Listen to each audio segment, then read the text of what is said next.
अस्सलाम वालेकुम respected members, welcome to on English competence. जी तो व्यूवर्स, आज हम काइंड्स ऑफ प्रोनाउन को देखने जा रहे हैं। प्रोनाउन की पॉसिबली 14 काइंड्स हो सकती हैं। Personal pronouns, possessive pronouns, impersonal pronouns, demonstrative pronouns, indefinite pronouns, distributive pronouns, reciprocal pronouns, relative pronouns, interrogative pronouns, compound relative pronouns, emphatic pronouns, reflexive pronouns, singular pronouns और प्लूरल प्रोनाउंस। यहाँ पे singular pronouns और plural pronouns sentence के construction based types हैं। इस video में हम personal pronouns, possessive pronouns और केसेस ऑफ प्रोनाउंस कौन कौन से हैं इनको डिस्कस करेंगे। पर्सनल प्रोनाउंस कम्युनिकेशन के अंदर जो पर्सन्स इन्वॉल्व हो रहे होते हैं उनकी बात करते हैं। पर्सनल प्रोनाउंस ऐसे प्रोनाउंस जो हमारी स्पीच में इन्वॉल्व होते हैं। स्पीच किसी भी रिटन या स्पोकन एक्सप्रेशन को कहते हैं, हमारी कम्युनिकेशन होती है और ये किसी एक कंटेक्स्ट के अंदर जो कम्युनिकेशन होती है उसके अंदर जो पर्सन्स इन्वॉल्व होते हैं उनको हम पर्सनल प्रोनाउंस कहते हैं। क्वेश्चन ये बनता है तो फिर पर्सन्स क्या हो गए? तो पर्सन्स ऐसे प्रोनाउंस होते हैं जो कम्युनिकेशन में इन्वॉल्व होते हैं और यहाँ पे जो पर्सन्स हैं ये पर्सन्स, प्लेसेस और थिंग्स इनको इंडिकेट कर रहे होते हैं। पर्सनल प्रोनाउंस 3 पर्सन्स को रेफर करते हैं।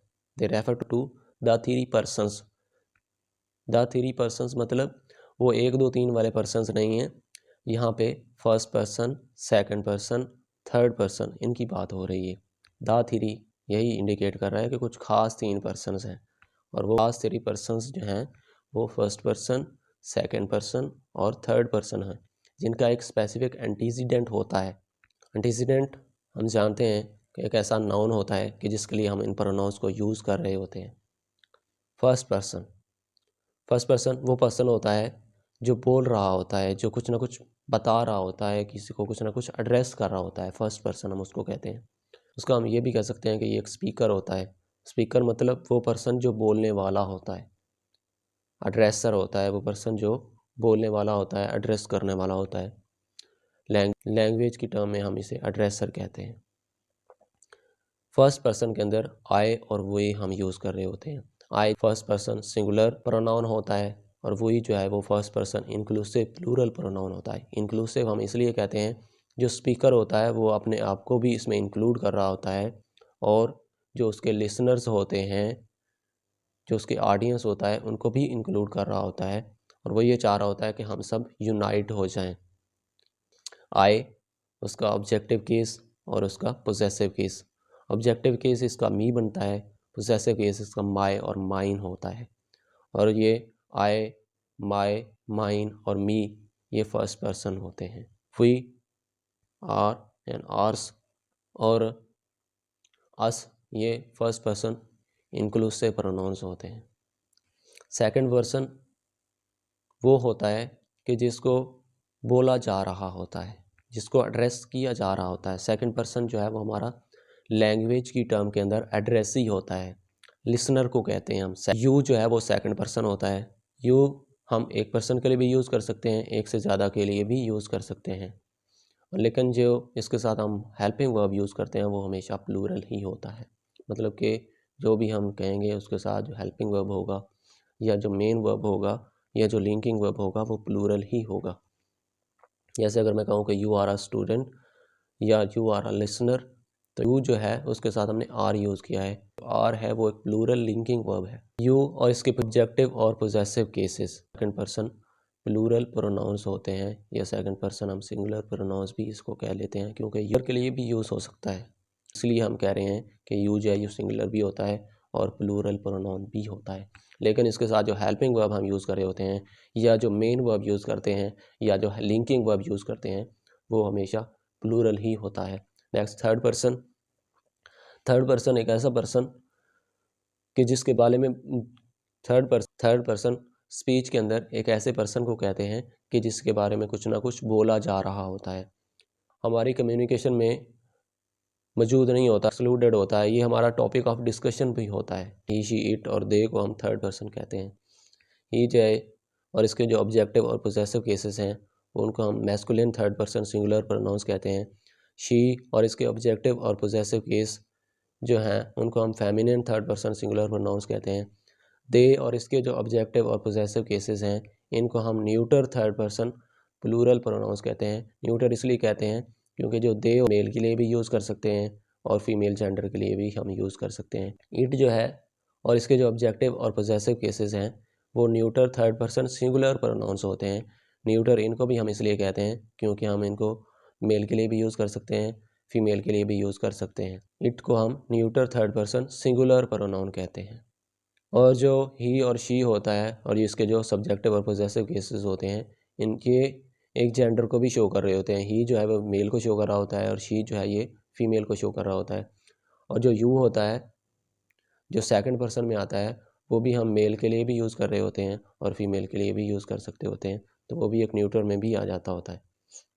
इट को हम किसी पर्सन को, किसी थिंग को या किसी स्टेटमेंट को रेफ़र करने के लिए यूज़ कर रहे होते हैं। अभी अभी कुछ ना कुछ बोला होता है उसके बारे में, उसी को ही दोबारा से पॉइंट आउट करने के लिए हम इट को यूज़ कर रहे होते हैं पर्सनल प्रोनाउंस के अंदर। जैसे when I saw a child it was crying, यहाँ पे जो चाइल्ड है इसी की बात हो रही है जो कि एक पर्सन में आता है।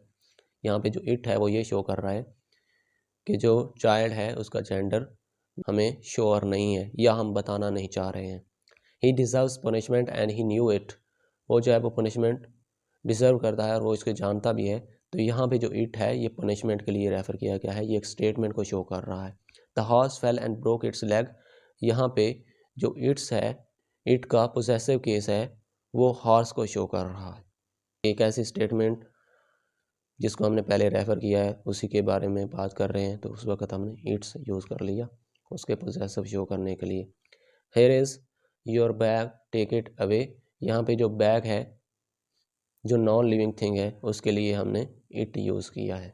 Cases of pronouns next, pronouns के केसेस। सब्जेक्टिव केस के जिसको हम नॉमिनेटिव केस कहते हैं, जिसमें प्रोनाउंस को वर्ब के सब्जेक्ट के तौर पे यूज़ करते हैं।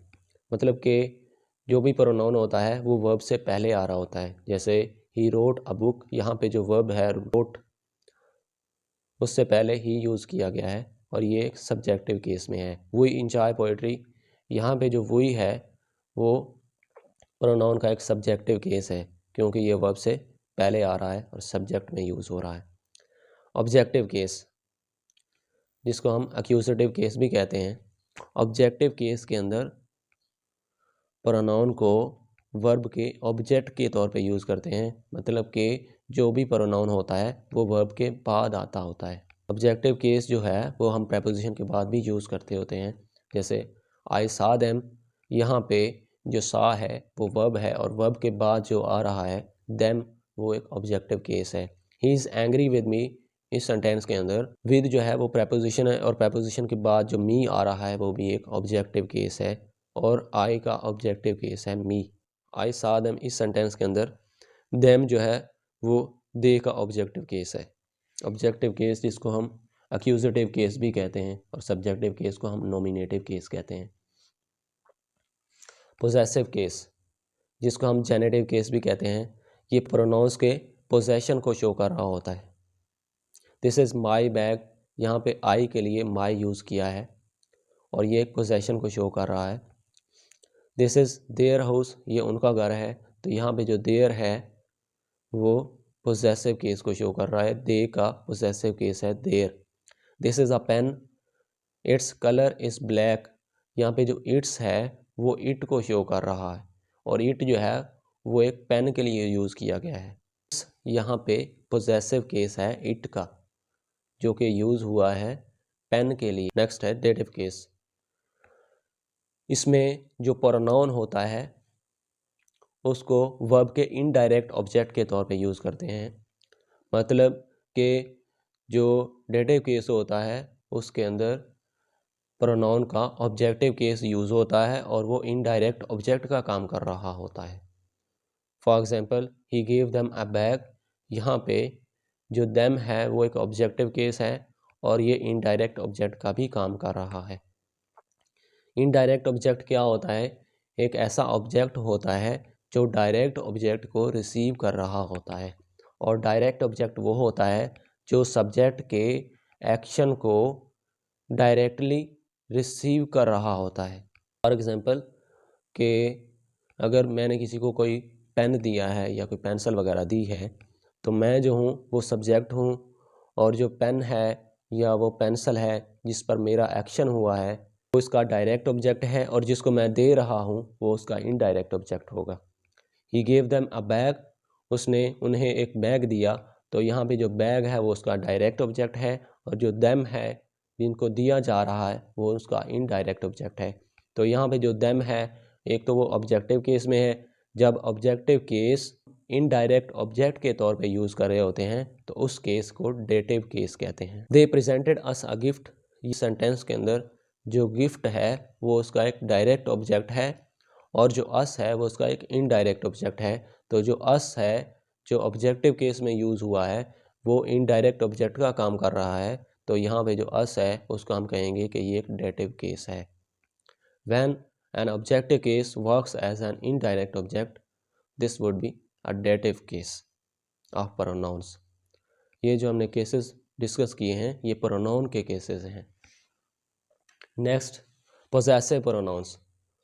पोजेसिव प्रोनाउंस पोजेसिव केस में होते हैं और पोजेशन को शो करते हैं, उनको हम पोजेसिव प्रोनाउंस कहते हैं, और ये नाउन के साथ यूज़ नहीं होते हैं। जो पोजेसिव प्रोनाउंस होते हैं ये नाउन्स के साथ यूज़ नहीं होते हैं, बल्कि नाउन की प्लेस पे आ रहे होते हैं, नाउन को रिप्लेस कर रहे होते हैं पोजेसिव प्रोनाउंस।